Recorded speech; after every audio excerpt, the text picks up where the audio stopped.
All right, guys, let's get to this week's news. We've got a lot of stuff to cover. First off, just like a quick heads up, if you are interested in being a cultivator for hemp here in Minnesota, so not adult use cannabis, but that hemp program, that license doesn't really go by the annual. It's not like January you're applying for that. It's around the growing season. And that growing season, that application closes April 30th. So if you want to be one of those people, to date, we have about 120 people that have applied. So a decent amount of growers, way less than in the past. But very curious to see who applies for that license and who keeps growing some high quality hemp in Minnesota. Yeah, I know Stephen Cornell will. Mm-hmm. Yeah, so if you're interested in that, you do have to apply by April 30th. We'll put a link to that in the show notes so you can, apply and start growing some hemp.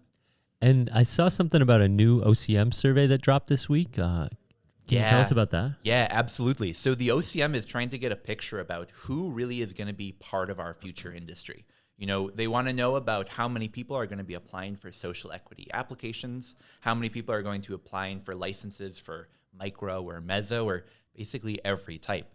It's literally just a form that if you are considering applying for a license down the road, they're just trying to get a rough idea of the numbers. So they'd love for people to get that filled out.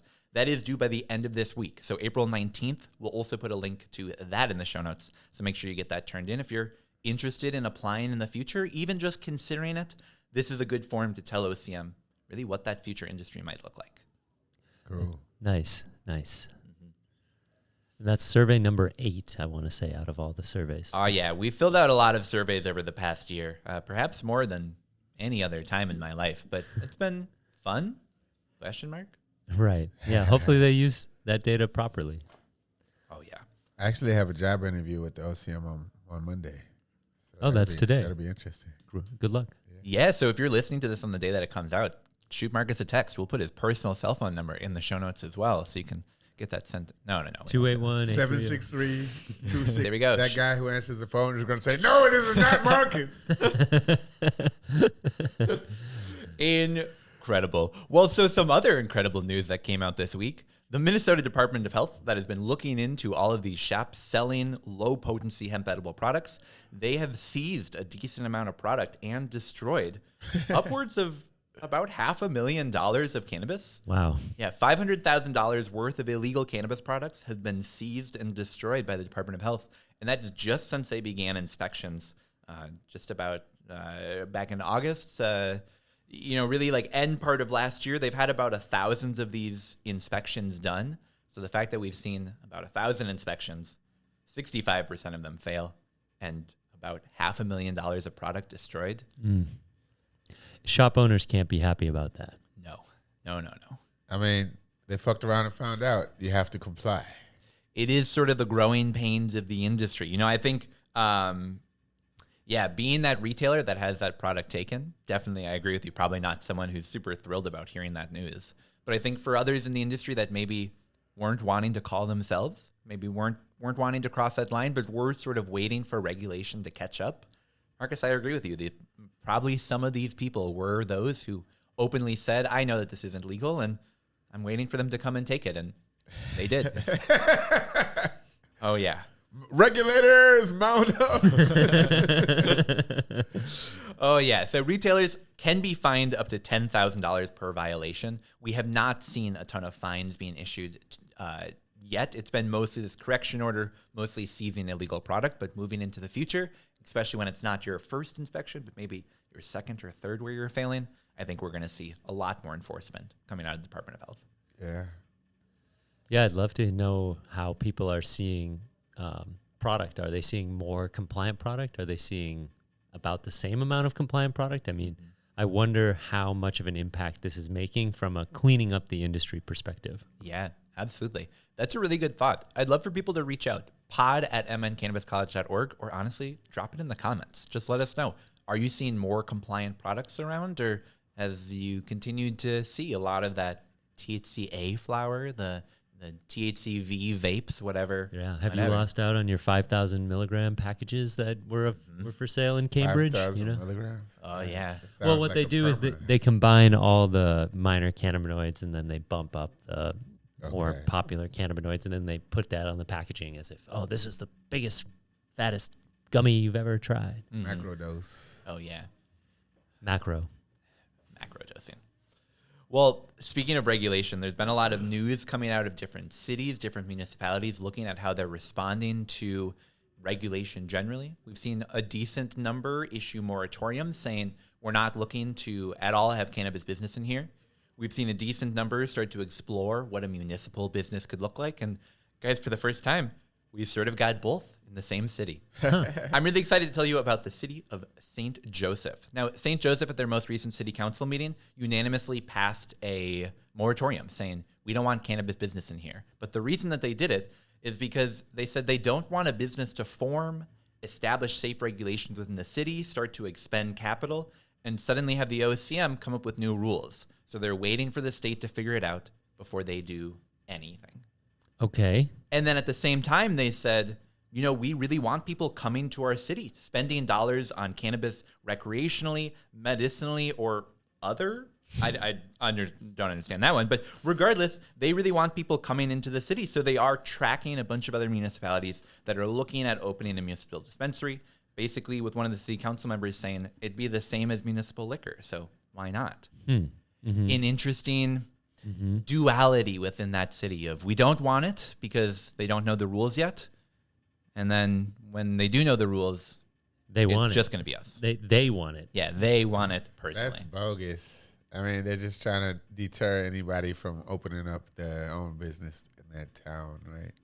Yeah, it was a very interesting approach to see come out because I understand we passed a moratorium. I mean, I don't personally understand it, but I at least get a city council having those concerns. I understand looking at the municipality saying maybe we should open a municipal store to try to start doing that. This seems just like a weird trying to ride the middle line when you can't really do both. And St. Joseph, I believe, is near St. Cloud. Actually, that might be where St. John's is. I think St. Joseph. Yeah. So the St. Cloud area has a relatively not so friendly approach to cannabis. So I guess it's not surprising given where they're located in Minnesota, but it is confusing as far as what their intentions are. Absolutely. It's fun. I don't know if that's the right word. It's been interesting watching sort of the different labs of experimentation come out. Everything from Wyzetta paying for national consultants to cities saying, we don't want anything to do with this, and the whole gamut in between. Yeah, and at least all towns will be able to have a dispensary when the adult use market opens up. So we have that going for us, but until we get there, we're seeing all sorts of varieties of approaches. Well, and not to minimize, because I do really have concerns about cities putting these moratoriums in place, but it's a way different conversation than Colorado a decade ago when it was, do we want cannabis here, or will it essentially still be banned in our city? This, at no point will it be banned in these cities. We're going to continue to have stores open because there is that minimum floor that can be set by the city council. Still not great having their limitations on this, but we're never going to have the conversation of should St. Joseph never have cannabis. It's just until January 1st of next year, they won't. Oh, wow. Who knows what it looks like after. I mean, it sounds just like more and more virtue signaling because like you're banning something that's not even going to be allowed. The licenses won't even be issued by January 1st, 2025. For sure. And as we've talked about in the past, these moratoriums, especially before January 1st, are really just going to impact social equity applicants. They're not going to impact the people that come during that later licensing process, which it looks like might pass through the legislature. But it's going to be people that are applying on that earlier side that go to a city council and they go, we're not interested. It also slows down people's understanding of cannabis, and it just maintains the stigma. 100%. While other places and other organizations are helping more comparatively help people understand beer and cannabis can be used almost similarly to each other. That's a tough one on the podcast. Similarly.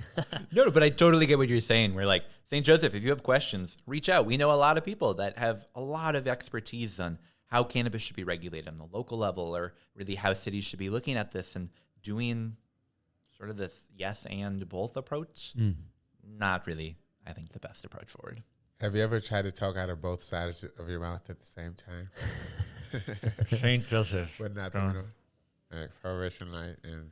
Yeah, St. Joseph, don't do this. It sounds like Prohibition Light. I. Well, I think I shot my pants. what a great transition of Prohibition Light, because we've got some Prohibition Light rolling through the state of Minnesota. Do you guys remember a couple weeks back when we talked about the roadside tests of the oral swabs starting to get rolled out? Oh, yeah, where the guy was vigorously... Oh, yeah. I'll never be able to get that video out of my head. Yes, that one. Well, those tests have rolled out across the state of Minnesota. And since that pilot launched in January, they've had 187 Minnesotans suspected of driving under the influence participate in the test. 80% of them agreed to provide the sample, which means, you know, we've got a decent amount of samples starting to build up around the state. The test results can't be used in court. No, it's just for this experimentation. It's just for sort of this research around, does this test actually work? We've talked a lot about the flaws in the past, about how this test really isn't sort of the best way that we think they should be moving forward. Right. But there was a quote that I couldn't pass over. So, Director of the Minnesota Department of Public Safety, he said, "The fact that we've had 150 samples, that's really encouraging. This tells me that drug recognition experts are out there using these instruments to deal with people really well. Because if someone is under arrest, their world is kind of coming apart. But if they're still willing to step in and help us out, we really appreciate that." Marcus, how do you feel that the director really appreciates people getting arrested, submitting to a random and new experimental test? Sounds like he's not a man of justice. That's why we call it the criminal legal system and not the criminal justice system. Mm-hmm. I've always heard it referred to as the criminal injustice system. Well, yeah, that too. Yeah. So it's they're happy that they've got all these samples and they've got these instruments, and they're like kind of pleased that people are agreeing to use them even though they don't have to. Absolutely. We've talked about this when we first mentioned this. If you get pulled over and they say, "Hey, we've got this test, we'd love to run it on you," you can say no. You can just say, I'm not interested in participating in that. You cannot give them any research for their flawed study, and we can move on as a world. But alas, we've got a number of people, 43 law enforcement departments and 70 different evaluators trained on how to use this throughout the state taking these tests.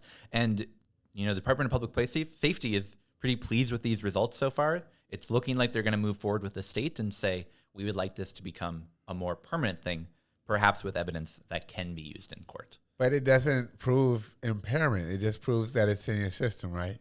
Yeah, well, essentially, it proves that you recently consumed because it's in your mouth, allegedly. But it also, as we talked about, if you recently consumed CBD, that would be flagged under this. Also, that the tests don't work super well in cold environments, which I don't know if you've ever been to Minnesota before, but sometimes it gets a little chilly here. And having a test where people could be going to jail based on the results that doesn't work half of the time in the state of Minnesota, I have questions. Yeah, that sounds bogus.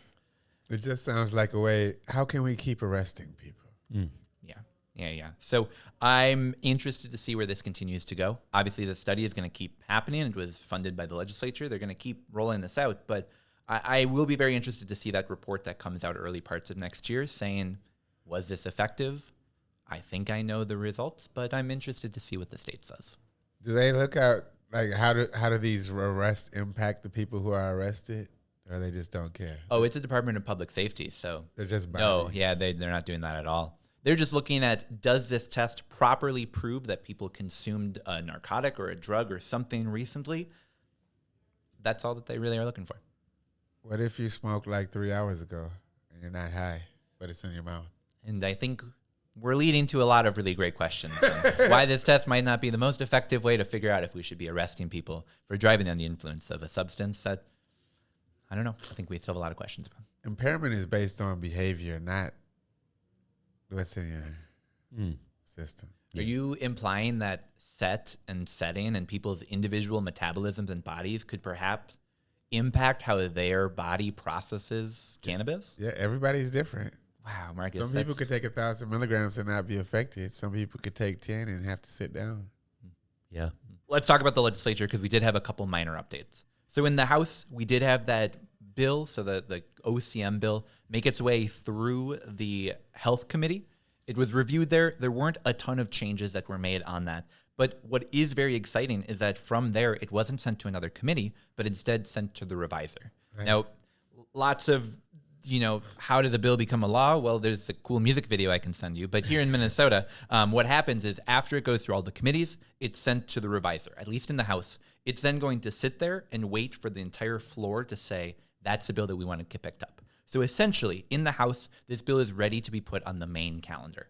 We don't know when that will happen yet, but we know that at least in the House, we're sort of done with that committee carousel. Wow.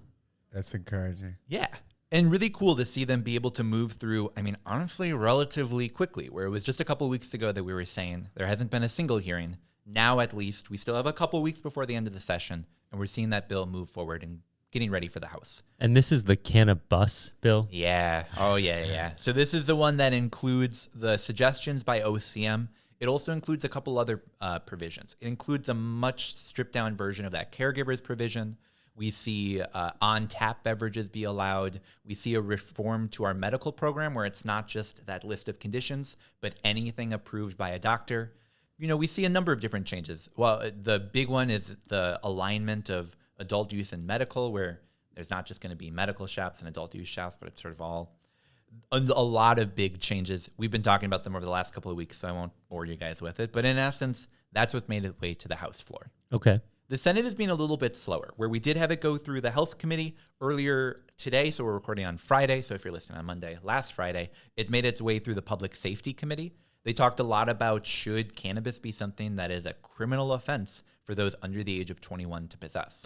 Oh, my God. Yeah, but they made very clear that currently it is a petty misdemeanor. So if a minor is caught with cannabis, they can have it taken away. It is a lesser offense than getting caught with alcohol. Some, let's be honest, Republican lawmakers were looking at leveling that out, making it a much larger offense, something that has a larger fine and actual jail time. Ultimately, the committee said, no, we're not looking to recriminalize cannabis, especially for kids. Right. Why do you want to ruin young people's lives? Yeah. Legislators. Well, and there's an argument made that I just want to share here because I think it's so, I just believe in it so much. It's that it's already a crime for adults to sell cannabis to children. So we're not having them acquire it that way.